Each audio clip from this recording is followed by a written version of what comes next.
Good morning. We're diving into the book of Proverbs now, and the book of Proverbs is considered a collection of Israelite wisdom literature. And while there are various authors throughout the book, the main or much of it is attributed to King Solomon. Now, the book of Proverbs looks at practical living, or how to live a successful life. That becomes the central concern of the book of Proverbs. And so when we consider what success looks like, what comes to mind for us? Is it perhaps climbing the corporate ladder, a well-paying job, social status, relationships, happiness, health? These things are not bad things in themselves, but these measures of success have also infiltrated the church, haven't they? Without saying it, even between church members, we check what degree someone studies, or where they work, or what they're wearing, or how successful they are, right? But what the Bible does, or what the book of Proverbs does, is it exposes the destructive nature of allowing such good things becoming God things, or becoming the measure of success in our lives, or even further, what dictates our lives. And what Proverbs does is it defines success with an entirely different measure. It says success is found in living wisely in the fear of the Lord. To live wisely is to live beautifully, that is, to live a life that counts. And so the objective of the book of Proverbs is to enable us to live successfully in relation with God in the world that He created. And so rather than going to verses 8 to 19, I'd start with, today I thought I'd start with verses 1 to 7. And this is because verses 1 to 7 serves as an introduction to the whole book of Proverbs. Verse 1 is the title. Verse 2 to 6 expresses the purpose of the book. And verse 7 gives the motto of the book. So the title is, these are the Proverbs of Solomon, son of David. The purpose is found in verse 2, to know wisdom and instruction, to understand words of insight. Verse 3 to 6 further explains how to achieve this purpose. And then verse 7, the motto says, the fear of the Lord is the beginning of knowledge, and fools despise wisdom and instruction. But what does it mean to fear the Lord? The way it's been explained before is to fear God is to regard God with a reverent awe, that He alone is awesome, that He alone is holy and glorious and high and lifted up, that He is worthy of our respect. Because when we think of God as being righteous, we should be concerned about the consequences of actually displeasing Him. Our fear is not one which leaves us sort of cowering and terrified, but rather it's like the respect one gives to a father. And the fear of the God leads to wise and pure living. In Proverbs 16 it says, by the fear of the Lord one actually keeps away from evil.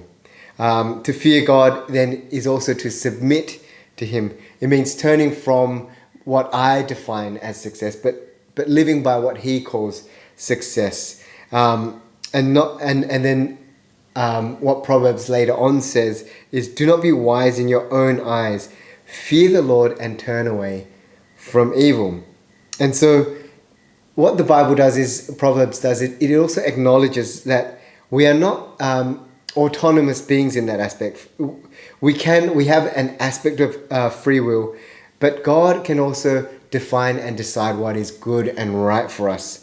And so we must acknowledge God's sovereign reign and also the moral governance that He has over us.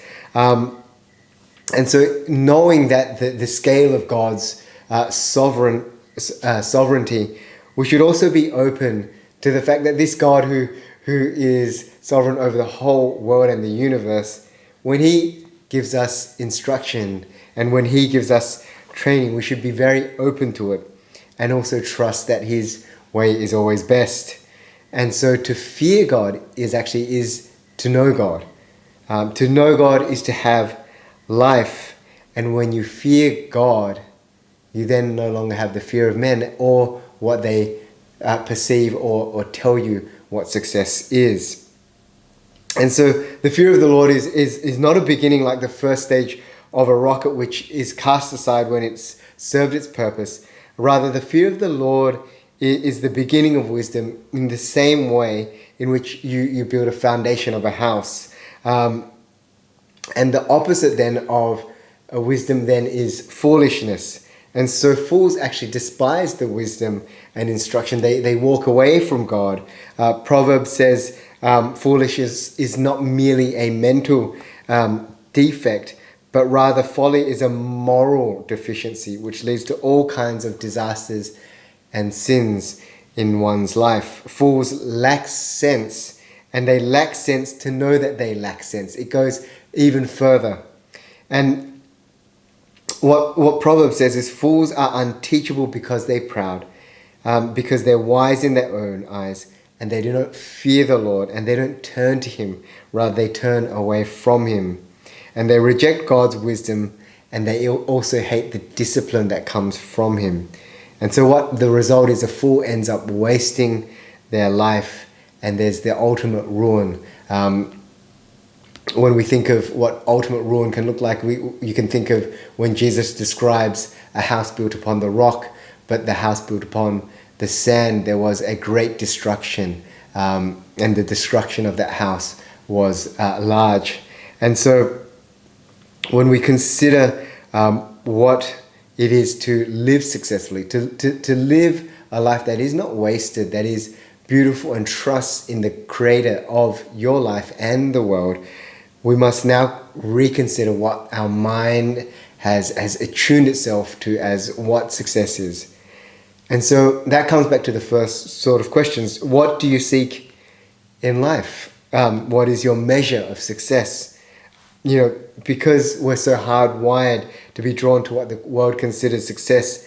And there is that sort of thrill of feeling like we're killing it. I feel that quite often too, whether it be in the office or at home. But this morning, let's take a moment to pause and think upon what true wisdom is and what true success is as well. And so as God's people, we need to teach ourselves, discipline ourselves, instruct ourselves, and we should be still and consider and be in awe of our God. And let that be the guiding compass for our career, for our relationships, for our happiness. And because that's the start of wisdom, and because that's wisdom, it's also a skill that we need to be disciplined in. And that can be as simple as learning to do the 101s of just reading, praying, and being with God's people. And so doing so, it's the start of choosing not to be a fool that despises wisdom and instruction, because then that would show us that we aren't God's people. But because we are God's people, we can pursue wisdom that he gives, because he's shown it to us in Christ and he gives it to us in him as well.